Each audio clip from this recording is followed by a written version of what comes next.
ನಮ್ಮದೇ ಆದಂಥ ಒಂದು ಆಚರಣೆ ವಿಚಾರದಲ್ಲಿ ಇಟ್ಕೊಂಡಿರ್ತೀವಿ.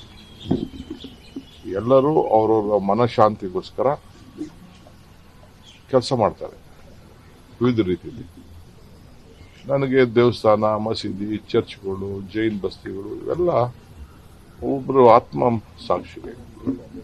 ಸೊ ನಾವು ಹೋಗ್ತೀವಿ. ಅದೇನು ಟೆಂಪಲ್ ರನ್ ಅಂತ ಏನಿದೆ, ಮನೆಯಲ್ಲೂ ನಾನು ಬೆಳಗ್ಗೆ ಪೂಜೆ ಮಾಡದೆ ಮನೆ ಈಚೆ ಬರೋದಿಲ್ಲ. ನಾನು ನಮ್ಮ ನೀತಿ ಇದೆ, ನಮ್ಗೆ ಹಿರಿಯರು ಏನ್ ನಮ್ಗೆ ಹೇಳ್ಕೊಟ್ಟಿದ್ದಾರೆ, ನಾವು ಪೂಜೆ ಮಾಡದೆ ಈಚೆ ಬರೋದಿಲ್ಲ.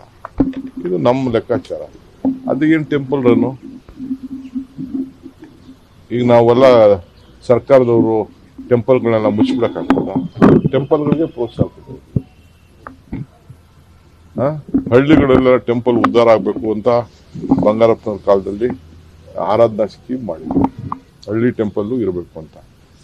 ಹಂಗೆ ಯಾರೋ ನನ್ನ ಸ್ನೇಹಿತರೊಬ್ಬರು ಹೇಳಿದ್ರು, ನನಗೆ ನೋಡಿದೆ, ಬಹಳ ಸಂತೋಷ ಆಯಿತು. ಬಹಳ ಅತಿ ದೊಡ್ಡ ವಿಗ್ರಹ, ಭೂದೇವಿಗೆ ಸಂಬಂಧಪಟ್ಟಂಥದ್ದು.